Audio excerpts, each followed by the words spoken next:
Hello, folks. Welcome.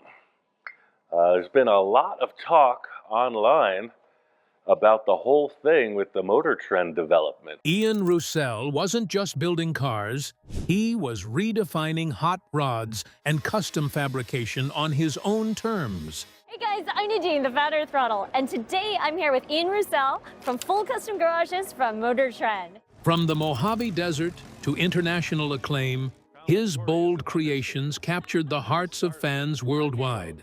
But behind the cameras, the reality of grueling heat, exhausting hours, and scripted drama were dragging down the true spirit of his craft. After years of pushing through punishing filming conditions and creative restrictions, Ian made a surprising decision that shocked fans everywhere. What really led him to walk away from a successful TV show, the hidden toll of TV fame? For years, Ian Roussel built a reputation as a master craftsman on Full Custom Garage, turning raw metal into some of the most eye-catching hot rods and custom vehicles on television. A little Q&A, a little talking about it to give everyone a little update on what's going on at Full Custom Ian. Fans saw the final results, but rarely the brutal reality behind the scenes. Filming didn't stop at long hours. It stretched into punishing days under the sweltering Mojave Desert sun, where temperatures routinely topped 115 degrees Fahrenheit. These weren't ordinary workdays. They were marathon sessions that pushed safety to the brink and stamina to the absolute limit. One incident sums up the intensity. Ian collapsed from heat exhaustion during filming, standing in full gear near running machines with barely enough water to stay hydrated. Paramedics had to intervene, but the crew pressed on, prioritizing lighting and camera angles over well-being. The idea that anyone could maintain focus and creativity under these conditions strains belief. Yet the cameras kept rolling, capturing glossy final moments that disguised the true toll. Beyond the physical exhaustion was an even more insidious challenge: an erosion of creative freedom. Reality television is often a manufactured form, and Ian found himself caught in the machinery. Genuine collaboration and spontaneous invention gave way to scripted dialogue, forced reactions, and repeated takes to get the right shot.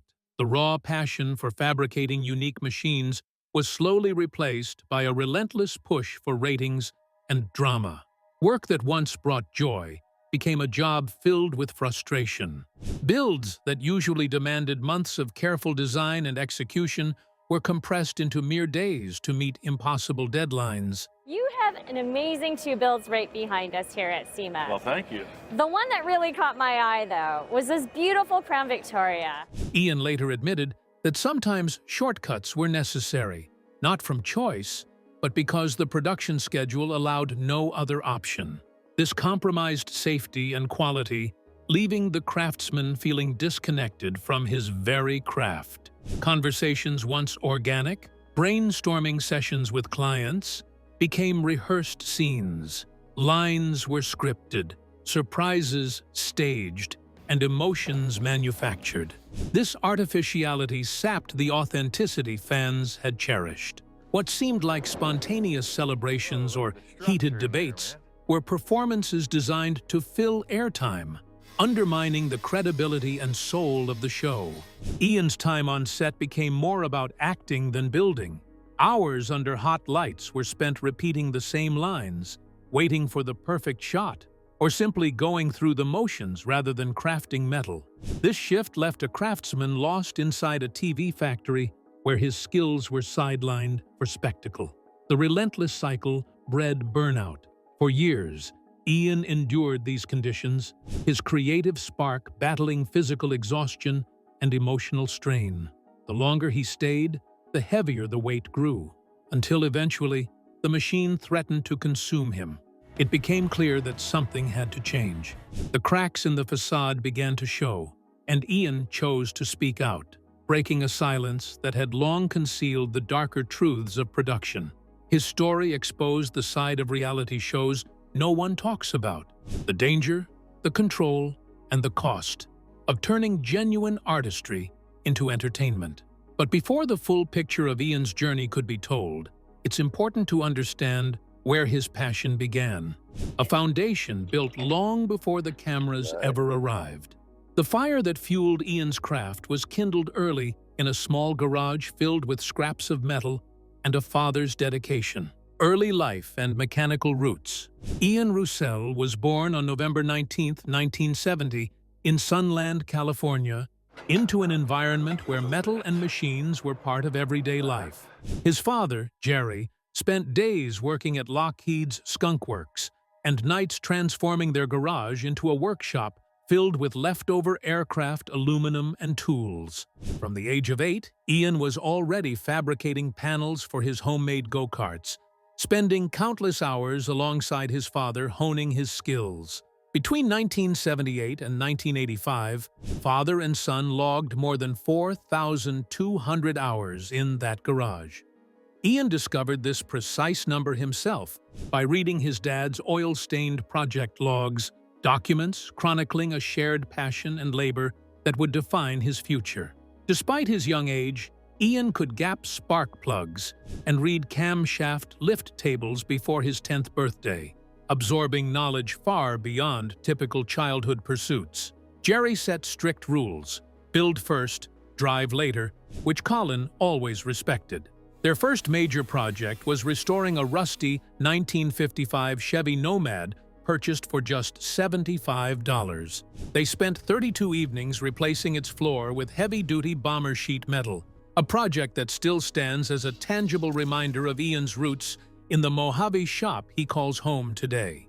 School wasn't Ian's priority, yet even there his talent surfaced. When he graduated from West Valley High School in 1989, he made an unconventional statement by parking his half-finished 1929 Ford Model A pickup in front of the gym instead of donning a cap and gown. Raw metal and bright orange wheels made an impression despite the principal's warnings not to bring the vehicle. His academic record was unremarkable, with a 2.7 GPA, but he earned the highest score ever given on the school's metal fabrication final, 98 out of 100, losing just 2 points for handing in a hand-drawn report instead of typed. The truck, cobbled together from 11 donor vehicles and just over $600 in parts, gained recognition with a feature in the 1990 Rod and Custom magazine's Young Guns issue, a milestone that foreshadowed his future success. Ian's path diverged from typical collegiate routes. He turned down a drafting scholarship, famously noting, "College can't weld." This decision underscored his dedication to hands-on learning over classroom theory. As an only child, Ian was his own workshop partner and critic, deepening his solitary relationship with metal and mechanics. Family stories reveal Ian's insatiable curiosity even as a child, once dismantling the family washing machine just to understand its spin cycle. His Christmas presents often replaced toys with tools, nurturing a practical education that no school could offer. By age 12, Ian wielded a stick welder, and by 15, he was mastering a used English wheel, instruments that transformed him into the sole inheritor of his father's mechanical knowledge. Not just a fabricator, but an artist, Ian regarded cars as living sculptures. At 9, he spent 6 weeks carving a 4-foot replica of a 1932 Ford grill out of foam, then covered it with fiberglass purely to study form. He admitted later that the car's movability was irrelevant. He sometimes forgot even to add steering wheels to his mock-ups, focusing instead on shape and design. A 7th-grade art project further displayed his unique vision.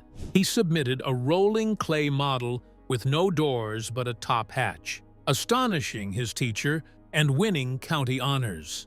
Ian's father eventually compelled him to get a driver's license by threatening to tow any unmovable project. Even today, Ian sums up his approach simply, saying he's a guy who makes shapes and adds wheels later.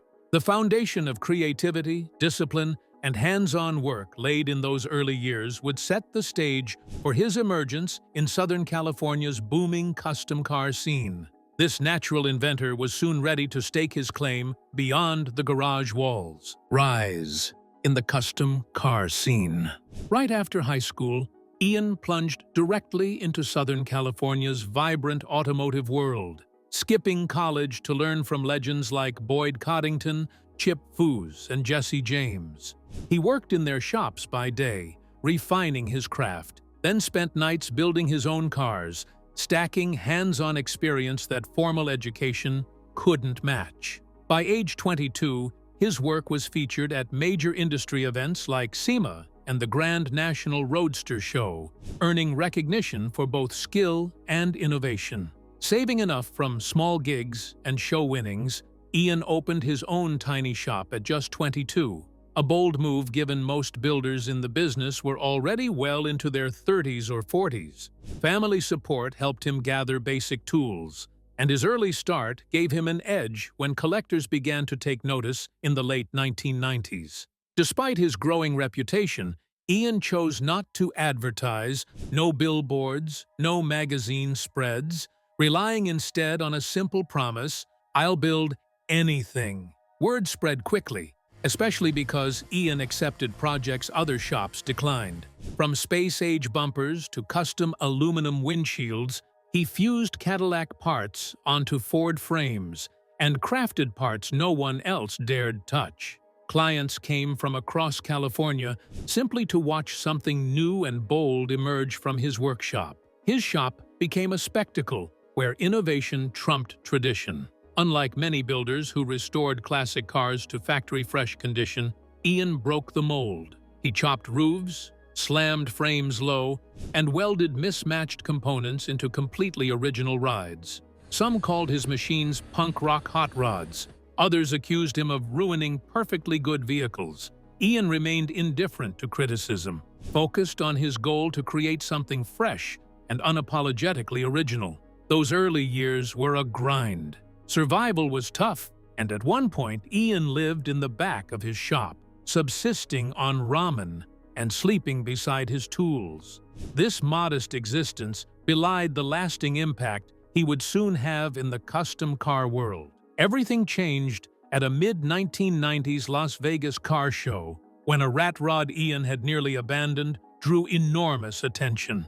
Groups like Road Zombies and Burbank Choppers often rejected outsiders with unconventional builds, but Ian's creation became the most talked-about car on the lot. This moment propelled him from struggling metalworker to a recognized name in custom automotive circles. The story of that build was captured in a documentary titled Back from the Dead, and overnight, Ian's work gained national recognition. His growing fame culminated with his inclusion on the prestigious Catus Report, a list celebrating the top 10 custom car builders in the country, an achievement that many seasoned veterans only dream of. Being named alongside industry giants confirmed that Ian's raw style and rebellious mindset had reshaped the cultural landscape of custom car building.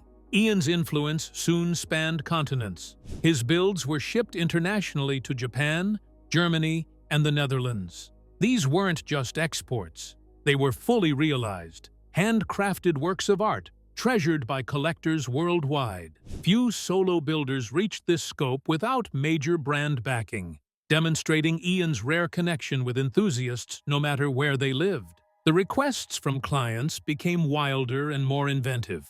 Ian welcomed ideas that others rejected: hidden gadgets, movie-inspired twists, and fantastical designs. His garage was a haven for creativity where the strangest visions were made real. High-profile musicians, movie stars, and producers sought his skill. Many preferred to stay anonymous, but the work spoke volumes. Ian's rise wasn't just about fame. It was a rebellion against norms and a bold stamp of originality that earned both respect and controversy. Yet, despite his growing stature, the real challenges were still to come with the arrival of television producers eyeing his talent. The journey from garage visionary to TV personality was about to begin, bringing with it a new set of challenges that would test Ian in ways metal never could: breakthrough moments and recognition. Ian Roussel's career-defining break came in 2005 when he built a rat rod for a Las Vegas car show that would change everything. He was talking about a rat rod. This is not a rat rod anymore. This is a frickin' show car. He wasn't sure how the crowd would react to his unconventional design, especially since groups like the Road Zombies and Burbank Choppers were known to be fiercely protective of their scene and skeptical of outsiders. Instead of facing ridicule, Ian's creation became the most talked-about car on the lot, flipping his life upside down. This rat rod wasn't just a showpiece, it symbolized Ian's fearless approach to hot rodding. The story of the build was captured in a documentary titled Back from the Dead, which helped spread Ian's reputation far beyond Southern California. Overnight, people everywhere started asking who crafted that wild machine, bringing Ian recognition he had long earned but seldom received. Almost immediately after the Las Vegas success, Ian secured a spot on the Caddis Report, a prestigious list ranking the top 10 custom car builders in the United States. Earning a place on this list isn't easy. It's based on craftsmanship, creativity, and influence, qualities that Ian consistently demonstrated. To be included alongside builders with decades of experience was a clear signal that his raw, rebellious style was reshaping the custom car world. The validation process demonstrated Ian's skills, while it showed that breaking established rules still resulted in earning admiration. His aggressive punk rock construction style, which combined elements from various time periods and advanced design limits, motivated future builders to create their own unique three-dimensional designs. Ian's influence extended beyond his home area to reach entire countries and eventually reached worldwide recognition. His architectural works traveled across international boundaries through transportation from Long Beach to customers located in Japan, Germany, and the Netherlands. The items that they exported required specific packaging because they represented unique handmade artifacts, which needed special crates, official documentation, and extensive processing work.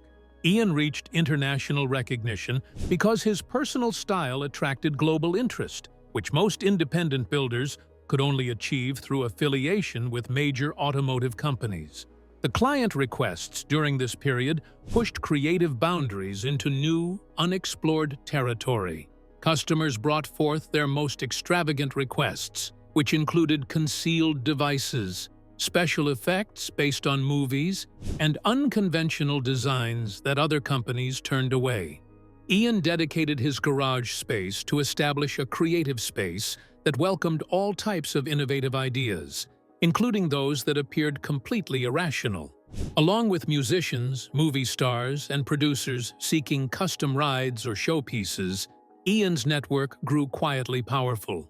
Many clients preferred anonymity, adding a sense of mystery to his projects. But insiders began talking, acknowledging that Ian wasn't just building ordinary hot rods, but crafting machines that only he could deliver, reflecting the pinnacle of custom fabrication.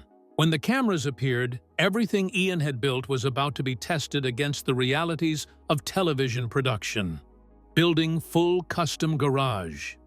Ian's venture into television wasn't accidental. It began in 2003 when he mailed a simple DVD of his builds, intended for a trade show booth, to a TV producer. The footage was modest, without fancy edits or flashy gimmicks, but it captured something raw and authentic.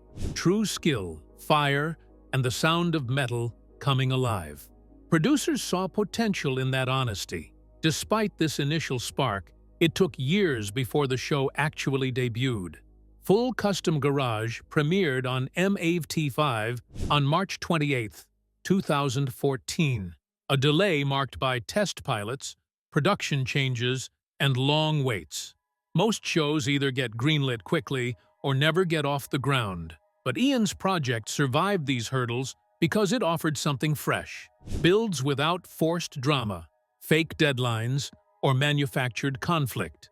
The series emphasized craftsmanship, the process, and the tools, delivering content that appealed to enthusiasts hungry for genuine tinkering rather than typical reality show antics.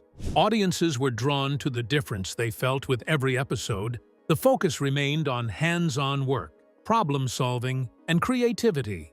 Viewers kept coming back because they trusted the authenticity of what they were seeing. Ian started Season 1 with a bold move, building a chopper trike from scratch. A three-wheeled motorcycle wasn't an obvious choice for a custom car show, but it was a personal dream Ian had nurtured since childhood. Equipped with stretched forks, huge tires, a coffin tank, and a Volkswagen carburetor, it debuted at Chopper Fest and stunned fans who saw that Ian's talents extended beyond traditional hot rods. Over the next 10 years, the show aired more than 90 episodes, each season raising the stakes with more builds and tighter schedules. The shop became a pilgrimage site for fans and car owners alike, some shipping vehicles thousands of miles just to have Ian's expert touch. The show evolved beyond content. It became proof that hands-on skill and passion still mattered in an era dominated by scripted reality programming. One particular episode resonated deeply with fans: Ian's transformation of a 1948 Packard into a lead sled for his friend Tom. Choosing the harder-to-work-with Packard over the more common Mercury was testament to Ian's commitment to challenge and creativity. The process involved chopping, welding, reshaping, and relentless grinding, resulting in a perfect build that celebrated friendship as much as craft. Ian also embraced innovation, as seen in his 2017 electric dune buggy build. Powered by a forklift motor buried in junk, this bright red off-roader featured custom adapters and one-off mounts, blending technical engineering with bold design. It was completed just in time for a birthday reveal and showed the forward-thinking side of Ian's work well before electric builds became trendy. The balance between traditional craftsmanship and television demands was about to be disrupted in ways Ian had not expected. The shift to scripted reality. As Full Custom Garage grew in popularity, the show's production demands began to shift dramatically, placing increasing pressure on Ian and the entire team.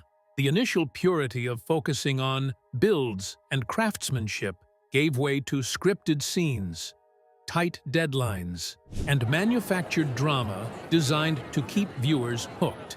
Ian found himself spending more time preparing for the cameras than actually working on cars, a growing source of frustration. The routine became grueling. Filming schedules stretched into 13-hour days under the blazing Mojave sun, with temperatures often exceeding 115 degrees Fahrenheit.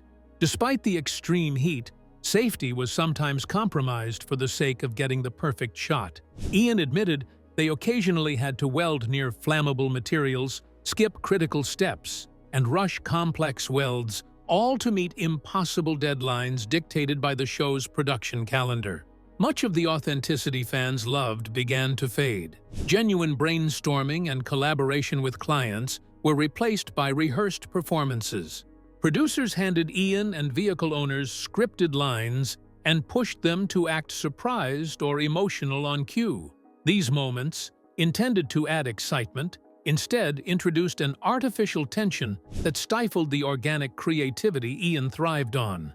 Ian's role shifted more into acting than artisanry. He spent hours repeating dialogue, waiting between takes, and performing for the camera, often far from the sparks and sweat of metal fabrication. This departure from his passion felt like a loss of identity, as though the craftsman inside was slowly replaced by a television persona forced to fit a formula. The pace and take-no-prisoners approach led to physical and emotional exhaustion. Ian revealed how builds that should take months were squeezed into days, and work weeks extended beyond 60 hours. The exhaustion was compounded by the stress of performing under artificial pressure and relentless scrutiny. It wasn't just a matter of fatigue, it was a profound disconnect from the craft that defined him.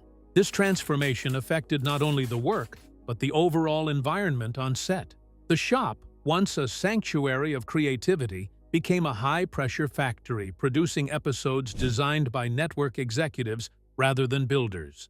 The joy of spontaneous tinkering gave way to constant concern for meeting ratings and hitting scripted beats, leaving Ian feeling trapped in a cycle of repetition and dissatisfaction. Despite his growing doubts, Ian continued to push forward, loyal to the project and fans, but increasingly aware that the show was steering him away from his true passion. The disconnect between what he wanted to build and what the show demanded widened with each season, slowly wearing down even his fierce determination. Behind the polished episodes was a taxing reality. Hours lost to retakes, scripted disputes, and forced emotional scenes replaced genuine craftsmanship. Fans saw transformation, but Ian endured an erosion of freedom that few recognized.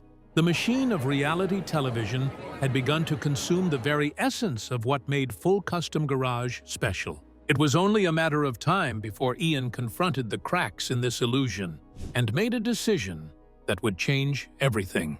The difficult choice to reclaim his creative independence was a turning point that few saw coming, but many quietly hoped for. The decision to quit. By late 2023, the pressure had reached its breaking point. Ian posted a short but powerful message online. "I quit." It wasn't a dramatic outburst or a network cancellation. It was Ian's choice to step away from a show he had helped build, but that no longer reflected his values or vision. Fans were stunned. After years of success, why would someone walk away from their own creation? The answer lay in exhaustion, physical, mental, and creative. Ian was tired of the limits imposed by scripted reality television, the repetitive format that treated craftsmanship as a backdrop for manufactured drama. The show had become a job devoid of passion, where creative spontaneity was crushed beneath performance schedules and ratings goals. He admitted the script increasingly got in the way of real creativity, diminishing the very reason he built in the first place.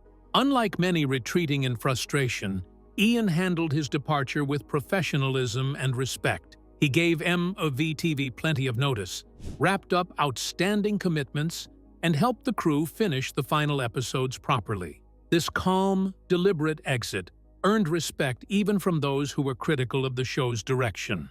Ian refused to let bitterness define his legacy. The extreme temperatures of 115 degrees and the constant production demands pushed Ian to his burnout limit during the Mojave film shoot. The long work hours that required intense physical effort created an emotional burden that made him feel like an actor performing on a scripted set. His legendary ability to endure challenges faced actual reduction through combined circumstances which affected him. Ian chose freedom over formula and authenticity over artificiality through his decision to reclaim his identity. He famously summarized it bluntly, saying, "Take this job and shove it. I ain't working here no more." The craftsman made this choice to protect his creative soul because he understood that too much work would destroy his abilities forever. Ian maintained his connection with fans and the show until he officially departed from it. Season 9 aired as planned, concluding in January 2024 with 6 final episodes. The series finale provided the audience with a complete yet intelligent conclusion, which stands as a unique case in reality television that typically ends shows without proper farewells. Ian established his path to completion through this closure, which demonstrated his dedication to control his life. His exit was also timely. Just months later, in November 2024, Motor Trend Studios shut down all in-house production, canceling dozens of shows overnight. In hindsight, Ian's choice to walk away early seemed prescient. While others scrambled amid upheaval, he was already building freely on his own terms. Ian's break with traditional television marked the beginning of a new chapter, one filled less with scripted drama and more with raw, unfiltered craftsmanship. But first, he had to step away from the world that nearly consumed him to reclaim his true passion. The next chapter would prove that sometimes quitting isn't an end, but a powerful new beginning. new beginnings, and legacy. After stepping away from Full Custom Garage, Ian Roussel embarked on a new chapter that would reconnect him with his true passion: unfiltered, hands-on craftsmanship without the constraints of traditional television. In January 2023, he launched the YouTube channel Full Custom Ian, a platform where he could build on his own terms, free from scripts and manufactured drama. This move marked a return to the authentic roots that had originally defined his work. The channel's format was flexible and generous with time. Some episodes ran as short as 18 minutes, while others stretched past 90, allowing Ian to dive deeply into projects without worrying about network-imposed runtimes. Fans loved the honesty and transparency, drawn to the raw process rather than polished finales. Within just 4 months, the channel surpassed 100,000 subscribers, a testament to the audience's hunger for real, unfiltered content. One standout build, the Desert Ranch build finale, pulled in 2.4 million views by the end of its first year. This overwhelming response demonstrated that viewers valued skill and authenticity above staged entertainment. Ian's channel didn't just succeed, it thrived by staying true to what made him beloved in the first place: a craftsman dedicated to the art of custom building. Behind the scenes, Jamie, Ian's wife, played a critical role in this new phase. Long part of the operation, Jamie stepped up as producer, editor, and creative partner in 2023. Her sharp editing skills and understanding of online audiences helped their content go viral. For example, one episode featuring their dogs drew 500,000 views within a week, something that had been nearly impossible under the old production system. Ian and Jamie released 26 complete episodes through YouTube by December 2023, which exceeded their total annual output from previous years by 3 times. The business partnership between Jamie and her co-owner developed into a successful enterprise when she took charge of her growing team. Her skills in story development and sponsor relationship management, together with her production enhancements, built a successful platform that built Ian's legacy through innovative contemporary methods. The couple established an emotional closure to their business when they closed the Desert Ranch Cheese Shop, which measured 2,600 square feet and operated for more than 10 years. The space produced more than 180 custom builds. The farewell video resonated with fans who watched it 750,000 times within 2 days. The bittersweet closure of the shop received strong community backing, which resulted in more than 2,000 emails that provided information about available shop spaces and opportunities throughout the country. The team established its base of operations at a modern facility, which they constructed in the Mojave Air and Spaceport. The facility provided them with professional ventilation and air conditioning, together with advanced equipment, which enabled them to construct their work at an unprecedentedly fast and clean rate. The new facility's first project, Rocket Rod, which featured a wild and futuristic design, finished development within 5.5 weeks, which represented a time reduction of almost 50% compared to previous development durations. The new shop also improved filming conditions, delivering crisp video quality and enough room to host visitors, events, and collaborations. One build that captured fans' imaginations was the 1956 International COE truck, nicknamed Little Jewel. Ian documented the entire process online, revealing every challenge and decision with no cuts or scripts. When it finally rolled under its own power in the spring of 2025, it stood not only as a truck, but as a symbol of what real car building looks like: messy, exciting, and deeply personal. Ian Roussel's journey reminds us that true passion can survive even the toughest pressures when guided by authenticity and grit. From early garage days to television fame and a bold leap into independent creation, Ian chose freedom over formula. If you enjoyed this deep dive into his story, make sure to like and subscribe for more real stories from the world of custom culture.